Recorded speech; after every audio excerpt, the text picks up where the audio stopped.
Hello class 9s. Today I'll start with a new chapter which is chemical changes and reactions. Okay, so before starting with chemical reactions, you should know that what is a chemical change.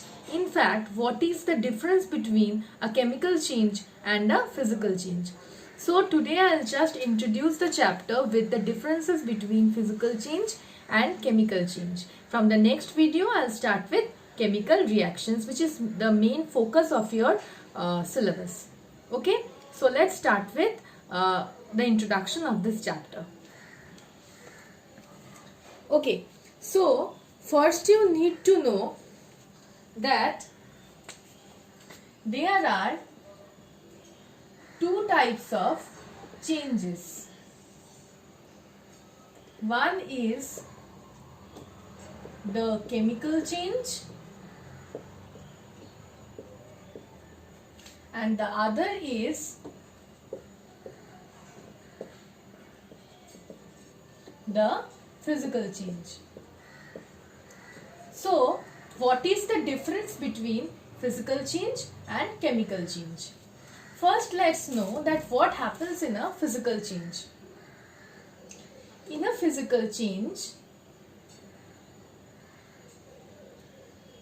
a reaction occurs, but no new substance is formed. In fact, the substance which is formed after the physical change, that can get back to the reactants itself. So, this is a reversible change. Okay, and what happens in case of chemical change? I'll come to the explanation with examples of this. Now, what happens in chemical change? Completely new substances are formed after chemical change occurs.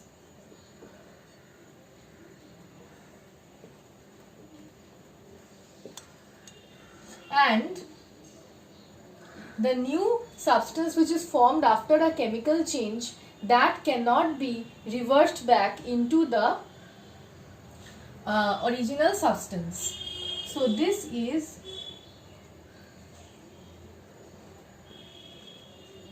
an irreversible change. Now, in physical change, there is only a change of state, size, durability, all these physical properties. Means physical change occurs by the change of physical properties only, such as state, size, all these properties, just the physical properties. Whereas chemical change occurs, means chemical change results in the change of chemical composition of the substances. Okay, so this is the difference between physical change and chemical change. So what happens in physical change? A change means physical change is a change which occurs by the change of physical properties like state, size only. No new substance is formed in case of a physical change, and the substances which are formed after a physical change, that can be reversed back into the reactants. Means we can get the original reactant again after a physical change. So this is a reversible change. But what happens in a chemical change? A chemical change occurs when there is a change in the chemical composition of a substance. Means the reactants will react to form the product. The product will have a completely different chemical composition, completely different from the reactants. And so we can say that new substances are formed and the products obtained that cannot react back to form the original substance. So this is an irreversible change. So this is the difference between physical change and chemical change. Now I'll explain that with an example. With examples actually. In physical change, ice will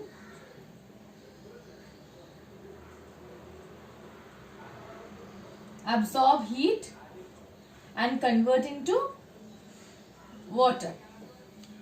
The composition of ice and water both are same, H2O, H2O. Only what happens? This is the solid state and this is the liquid state. The state of the substances just change, but the chemical composition remains same. So the first point is can be marked here, that no new substances are formed. The second point under physical change was that it is a reversible change. Now if water releases heat, means when water will be freezed. When water will be freezed, it will obviously release the heat and it can form the solid form, which is ice. So the second point is also marked here, that the water formed from the ice can also be reversed back to the ice itself. The third point under physical change was that there is only the change in physical properties like state, size. Here see, the ice was in the solid state and water is in the liquid state. So only the change of state takes place. So the third point is also valid in this example.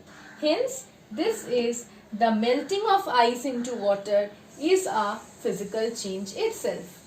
Okay. Now, this is one example.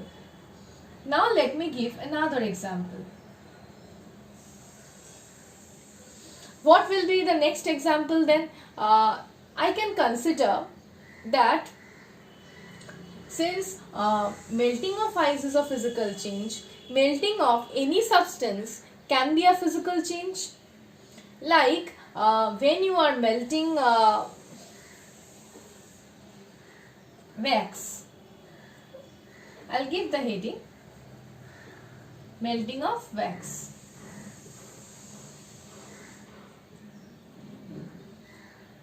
Melting of wax. When wax is heated, it changes from solid form to liquid form. But after some time, when the heat has been removed, you will see that the liquid wax has again converted into the solid wax. So melting of wax can be an example of a physical change.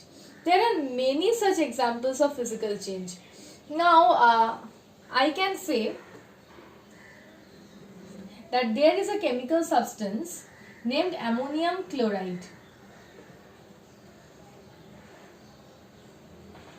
When you will heat ammonium chloride, it will undergo sublimation. What is sublimation? Sublimation means conversion from solid state directly to gaseous state. It will sublime. That means it will change directly into the vapor state, ammonium chloride. Again, when you will cool the vapor form of ammonium chloride, it will come back to solid NH4Cl. So, sublimation of NH4Cl is also a physical change. There are a number of physical changes that you can observe. Okay, now let's come to the chemical change. In chemical change, I can give you the most important example, that is rusting of iron. you can see easily find iron nails at your home. If you directly buy a new iron nail and you compare that with a 3 to 4 years old iron nail, you will see that there is a huge difference between the new iron nail and the old iron nail. The old iron nail and the new iron nail. The old iron nail has developed a reddish brown color, and the new iron nail will have the color of iron. You know the color of iron, the new iron nail will have the color of iron. So the difference between the old one is that iron absorbs moisture. Iron absorbs moisture and forms a substance which has a formula Fe2O3.XH2. And this substance remains as a coating on the surface of the iron. This substance is known as rust. This has a reddish brown color. So what can you say? That iron, when you are keeping an iron for a long time, that iron will be exposed to the atmosphere for a longer time. So that iron will absorb the moisture from the atmosphere and it will form a new substance which is Fe2O3.XH2O. This substance is known as rust. So this rusting of iron, see here already a new substance is formed. Completely new substance is formed. Iron has a formula of Fe. You will never get back this Fe from the rust. So rusting of iron is a very good example of chemical change. This is one example. Another example can be, I am writing it here.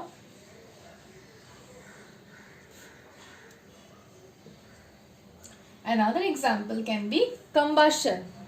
Combustion example.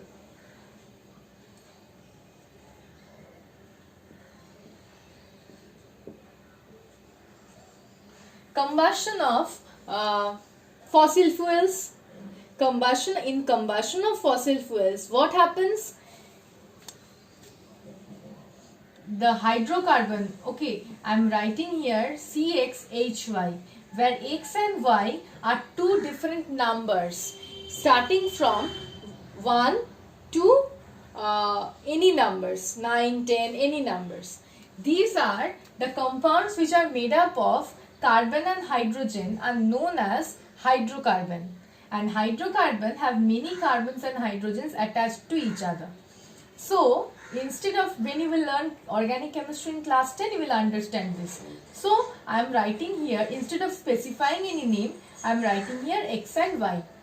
So this is the denotation of a fossil fuel, or means of a hydrocarbon. Fossil fuels mainly consist of hydrocarbon. When hydrocarbon generally absorb oxygen, they result in the formation of carbon dioxide and water vapor, along with that heat. Now when we are giving here X and Y, there will be in front of oxygen, in front of carbon dioxide, in front of hydrogen, there will be certain numbers in order to balance this reaction. Okay, I am not showing the balanced reaction here. So a hydrocarbon in presence of oxygen will burn in order to give carbon dioxide, water vapor and heat. So this is a combustion reaction which occurs generally in the combustion of fossil fuels. Means in the combustion of fuels, you can say, many fuels, because fuels are mainly made up of hydrocarbons. So here you will see that completely new substances, hydrogen means water vapor and carbon dioxide are obtained from this hydrocarbon and oxygen.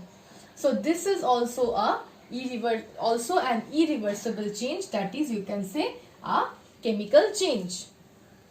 Okay, means you can say that most of the chemical reactions that occur are chemical change.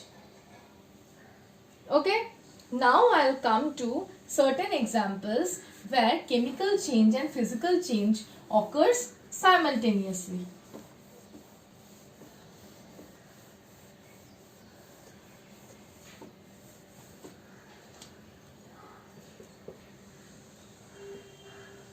Physical change and chemical change occurs simultaneously. Okay, I am writing here like physical plus chemical. I am not writing the entire line here. Okay, so among this, the first example can be burning of candle. I am not saying melting of wax. Okay, I am saying burning of candle. For example, let's consider this to be a candle. Okay, remember that this is the wick. This is the wick. In Bengali you say sholte. This is the wick of the candle.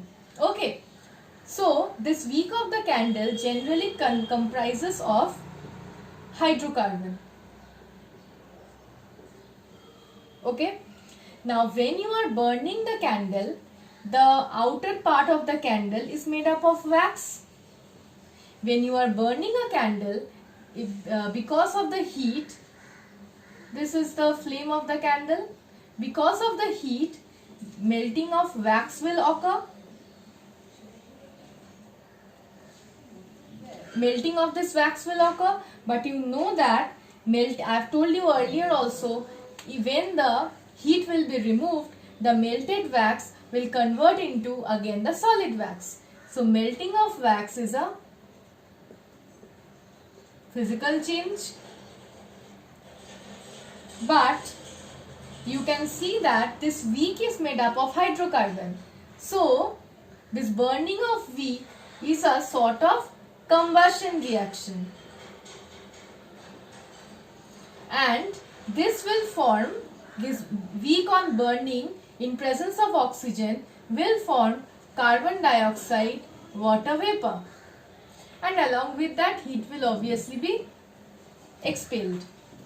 So this is an example of a chemical change.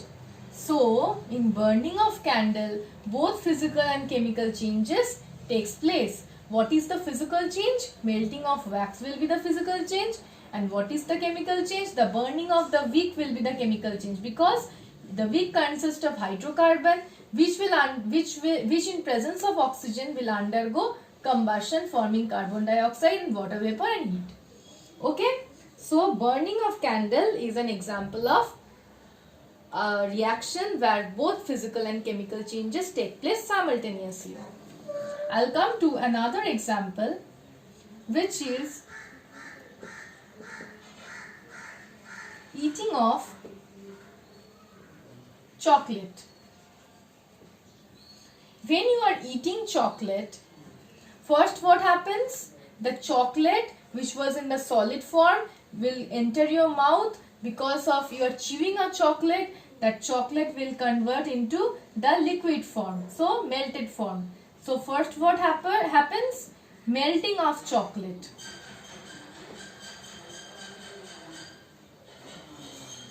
So melting of chocolate from the solid form to the liquid form. So melting of chocolate will be the example of physical change. But when the melted chocolate will enter your stomach through the esophagus, that chocolate will be mixing with the digestive enzymes, and the chocolate molecules will be broken down into simpler molecules. So digestion of chocolate will be an example of chemical change. Just remember, another example can be digestion process itself. Why? Because when you are taking the food inside your mouth, when you are taking the food inside your mouth, you are just chewing the food and breaking down the food from the, means you are trying to melt the food, but the state of the food changes inside your mouth from solid to the liquid form. But when you are digesting the food, means when you are converting the, means the digestive enzymes convert the food into simpler molecules, then the food is broken down into simpler molecules, means different molecules which are of different composition. So that part, the digestion part, is an example of chemical change. So digestion of a food is basically the means a is a process where both physical and chemical changes simultaneously occur. Okay, so these are all about the introduction, where I have given you the introduction that what is the chemical change, what is the physical change, and what is the difference between the physical change and chemical change. From the next video, I'll start with the main part of the chapter, which is chemical reactions, types of chemical reactions, etc., etc. Okay, so thank you.